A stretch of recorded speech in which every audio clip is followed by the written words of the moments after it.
ভালোবাসা দিবসে মহিলা হোস্টেলের ভিডিও ভাইরাল। রাকিব ও বাহার দুই বন্ধু রাস্তা দিয়ে হেঁটে আসছিল। অনেকদিন পর দুই বন্ধু একসাথে রাস্তা দিয়ে হাঁটছে। রাকিব বলল, বাহার তুই মাঝে মধ্যে কোথায় চলে যাস, আবার হুট করে কোথা থেকে আসিস? বাহার বলল, আরে দোস্ত, সারা বাংলাদেশ ব্যাপী আমার ব্যবসার কারণে বিভিন্ন জায়গায় যেতে হয়। রাকিব বলল, তোর ব্যবসাটা কি সেটা তো বললি না।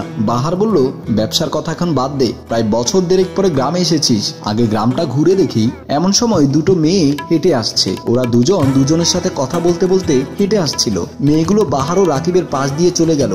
বাহার বলল, দোস্ত, মেয়েগুলো খুব সুন্দর তাই না? রাকিব বলল, তোর স্বভাবটা এখনো গেল না, তুই স্কুল জীবন থেকে এখনো লুচ্চা রয়ে গেলি। বাহার বলল, ওভাবে বলছিস কেন, সুন্দরের প্রশংসা করছি। এমন সময় আরো দুটো মেয়ে হেঁটে যাচ্ছিল। বাহার দেখে বলল, দোস্ত, ওই দেখ আরো দুটো মেয়ে আসছে। রাকিব বলল, আরো অনেক মেয়ে আসবে। বাহার বলল, এই মেয়েগুলোকে তো আমি চিনি না। রাকিব বলল, চিনবি কিভাবে, আমাদের গ্রামের উপর দিয়ে তো করিমগঞ্জ গ্রামে যেতে হয়, ওই গ্রামে একটা মহিলা হোস্টেল রয়েছে, ওই মেয়েগুলো সেই মহিলা হোস্টেলেই থাকে, বলতে গেলে কর্মজীবী মেয়েরাই ওই হোস্টেলে থাকে। বাহার বলল, কি পরিমাণ মেয়ে ওই হোস্টেলে থাকে? রাকিব বলল, অনেকগুলো মেয়ে, আমি কি কখনো গুনে দেখেছি? বাহার বলল, এত সুন্দর সুন্দর মেয়ে মহিলা হোস্টেলে থাকে? রাকিব বলল, দোস্ত, এখন ওই কথাগুলো বাদ দে, চল তোকে পুরো গ্রামটা ঘুরে দেখায়। বাহার বলল, আচ্ছা চল। ওরা কথা বলতে বলতে গ্রাম ঘুরতে লাগলো। এর কিছুদিন পরে বাহার মজুমদার মেয়ে সেজে রাস্তার পাশে দাঁড়িয়ে আছে। রাস্তা দিয়ে হেঁটে আসছিল রিয়া ও মেঘলাকে দেখে বাহার মজুমদার বলল, এক্সকিউজ মি ম্যাডাম। মেঘলা বলল, জি, আমাকে বলছেন আপু? বাহার মজুমদার মনে মনে ভাবলো, মেয়েটি যেহেতু আমার কণ্ঠ এবং আমাকে চিনতে পারেনি, তাহলে কাজ হয়ে গেছে। বাহার মজুমদার বলল, জি, আপনাদেরকে বলছি। মেঘলা বলল, বলুন। বাহার বলল, আমার নাম বাহারি খাতুন, আমি একটা এনজিওতে চাকরি করি। মেঘলা বলল, তো আমরা আপনার জন্য কি করতে পারি? বাহার বলল, আপনাদের বাড়ি কি এখানে? মেঘলা বলল, না, আমার বাড়ি চট্টগ্রামে আর ওর বাড়ি বিক্রমপুর। কেন বলুন তো? বাহারি খাতুন বলল, বলছিলাম কি, আমি তো এখানে নতুন চাকরিতে জয়েন করেছি, আমি থাকার জন্য কোথাও একটা সাবলেটের ব্যবস্থা কি করা যাবে? মেঘলা বলল, আমরাও চাকরি করি, আমরা করিমগঞ্জে মহিলা হোস্টেলে থাকি।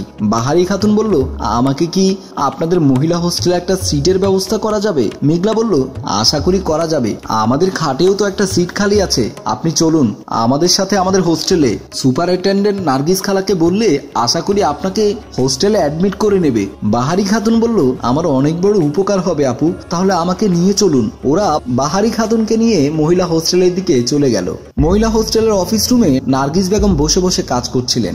এমন সময় মেঘলা ও রিয়া বাহারি খাতুনকে নিয়ে আসলো। মেঘলা সালাম দিলেন, আসসালামু আলাইকুম ম্যাডাম। নার্গিস বেগম বলল, ওয়ালাইকুম আসসালাম। এটা কে, কাকে নিয়ে এসেছো আবার? তোমাদেরকে বলেছিলাম না কোনো আত্মীয় স্বজন হোস্টেলে এলাও না? মেঘলা বলল, ম্যাডাম, উনি আমাদের কোনো আত্মীয় স্বজন না, উনি একজন কর্মজীবী মহিলা হোস্টেলে একটা সিট চাচ্ছে। নার্গিস বেগম বাহারি খাতুনের দিকে এক নজরে তাকিয়ে বলল, কি নাম আপনার? বাহারি খাতুন বলল, আমার নাম বাহারি খাতুন, বাড়ি নেত্রকোনা, এখানে একটা এনজিওতে নতুন চাকরিতে জয়েন করেছি, দয়া করে যদি আমাকে আপনার হোস্টেলে একটা সিট দিতেন তাহলে আমি চিরকৃতজ্ঞ থাকতাম। নার্গিস বেগম বলল, আপনি বিবাহিত না অবিবাহিত? বাহারি খাতুন বলল, দোনোটাই। নার্গিস বেগম বলল, দোনোটাই মানে? একটা মেয়ে বিবাহিত এবং অবিবাহিত কিভাবে হতে পারে? বাহারি খাতুন বলল, আমার বিয়ে হয়েছে, তবে এখন স্বামী থেকে সেপারেট। নার্গিস বেগম বলল, ডিভোর্স হয়েছে? বাহারি খাতুন বলল, না, এখনো ডিভোর্স হয়নি, তবে কিছুদিনের মধ্যে ডিভোর্স দিয়ে দেব। নার্গিস বেগম বলল, আচ্ছা ঠিক আছে, তাহলে আপনার ভোটার আইডি কার্ড আর যেখানে চাকরি করেন ওখানকার পরিচয়পত্র জমা দিন। বাহারি খাতুন বলল, আমার ভোটার আইডি কার্ড তো গ্রামের বাড়িতে রয়ে গেছে, আমি সপ্তাহখানেক পরে এনে দিলে হবে না? নার্গিস বেগম বলল, তাহলে আপনি যেখানে চাকরি করেন ওখানের পরিচয়পত্র জমা দিন। বাহারি খাতুন বলল, ওখানকার পরিচয়পত্র এখনো আমাকে দেয়নি, নতুন জয়েন করেছি তো ওই জন্য, আমি সব 10 থেকে 15 দিনের মধ্যে আপনাকে জোগাড় করে দেব, আপাতত আমাকে মাথা রাখার জায়গাটুকু দিন প্লিজ। নার্গিস বেগম বলল, আচ্ছা ঠিক আছে, আমাদের এখানে প্রতি মাসে 6,000 টাকা করে দিতে হবে, আপনাকে আমরা রাতে ডিনার দেব আর থাকার একটা সিট দেব। বাহারি খাতুন বলল, ততটুকুই চলবে, 6,000 হলে 6,000ই দেব, কোনো সমস্যা নেই। নার্গিস বেগম বলল, আচ্ছা এই মেয়ে, ওনাকে কোন সিট দেওয়া যায় বলো তো? মেঘলা বলল, ম্যাডাম, আমি আর রিয়ার সাথে আগে যে মেয়েটা ছিল ও তো চলে গেছে, ওনাকে আমাদের আমাদের সিটটাই দিন। নার্গিস বেগম বলল, আচ্ছা ঠিক আছে, তাহলে আপনি ওনাদের সাথে থাকবেন। এখন আপাতত 1 মাসের অগ্রিম 6,000 টাকা জমা দিন। ভ্যানিটি ব্যাগ থেকে 6,000 টাকা বের করে নার্গিস বেগমের হাতে দিলেন। রাতে মেঘলা, রিয়া ও বাহারি খাতুন খাটে বসে আছে। বাহারি খাতুন মেঘলাকে জিজ্ঞেস করলো, আচ্ছা আপনার বিয়ে হয়েছে? মেঘলা বলল, না এখনো বিয়ে হয়নি। তারপর রিয়ার দিকে তাকিয়ে বলল, আপনার বিয়ে হয়েছে? রিয়া বলল, একটা ছেলের সাথে রিলেশন আছে, সে বিদেশ থাকে, আসা মাত্রই বিয়ে হয়ে যাবে। মেঘলা বলল, আপনি বলেছিলেন আপনার স্বামীকে আপনি কিছুদিনের মধ্যে ডিভোর্স দেবেন। আচ্ছা আপনার স্বামীকে কেন আপনি ডিভোর্স দেবেন? বাহারি খাতুন বলল, আমার স্বামী পারে না। মেঘলা বলল, আপনার স্বামী পারে না মানে? বাহারি খাতুন বলল, মানে সে কোনো কাজ কাম করতে পারে না, আমার কাঁধে বসে বসে খায়, এজন্যই ওকে ডিভোর্স দিয়ে যে ছেলেটা পারে তাকেই বিয়ে করব। রিয়া বলল, আপনার কথাগুলো শুনলে কেমন কেমন লাগে। বাহারি খাতুন বলল, কেমন লাগে? রিয়া বলল, আপনার কণ্ঠটা শুনতে হিজড়াদের মতো লাগে। পাশে থাকা মেঘলা বলল, এভাবে বলতে নেই, সব মেয়ের কণ্ঠ কি কোকিল কণ্ঠী হয়? বাহারি খাতুন বলল, আমার ঘুম পাচ্ছে, ঘুমিয়ে গেলাম। বলেই বাহারি খাতুন খাটের মাঝখানে শুয়ে পড়ল। তারপর এক পাশে ঘুমালো রিয়া, অন্য পাশে ঘুমালো মেঘলা। বাহারি খাতুন ঘুমানোর নাম করে একবার রিয়ার গায়ের উপর পা তুলে দেয়। রিয়া হাত দিয়ে সরিয়ে দেয়। তারপর আবারও ওপাশ ঘুরে মেঘলার গায়ের উপর পা তুলে দেয়। মেঘলা বলে, ব্যাপার কি, আপনি এভাবে ঘুমান কেন? বাহারি খাতুন বলল, আসলে আমি বাড়িতে কোল বালিশ ছাড়া ঘুমোই না, তাই আপনাদের কোল বালিশ মনে করে জড়িয়ে ধরেছি। সরি, ঘুমিয়ে যান, আর সমস্যা হবে না। ওরা সবাই ঘুমিয়ে পড়ল। কিছুক্ষণ পরে বাহারি খাতুন আস্তে আস্তে খাট থেকে নেমে মোবাইলটা নিয়ে মেঘলা ও রিয়াকে বিভিন্ন অ্যাঙ্গেল থেকে ভিডিও করতে লাগলো। ঘুমের ঘরে এতটা অচেতন ছিল যে বাহারি খাতুন ওদের কখনো পেটের উপর থেকে কাপড় সরিয়ে ভিডিও করছে, আবার কখনো বুকের উপর থেকে কাপড়টা সরিয়ে ভিডিও করছে।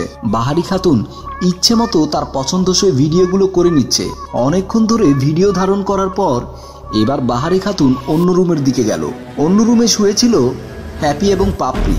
ঘুমের মধ্যে ওদের পোশাকও কিছুটা এলোমেলো অবস্থায় ছিল, কারণ কেউ যদি ঘুমায় তার খবর থাকার কথা না, তাই হ্যাপি ও পাপড়ি কিছুটা এলোমেলো অবস্থায় শুয়ে আছে। বাহারি খাতুন আস্তে আস্তে গিয়ে তাদের ঘুমের ভিডিও মোবাইলে ধারণ করতে লাগলো। হঠাৎ হ্যাপির ঘুম ভেঙে গেল। হ্যাপি খেয়াল করলো কেউ একজন তাদেরকে ভিডিও করছে।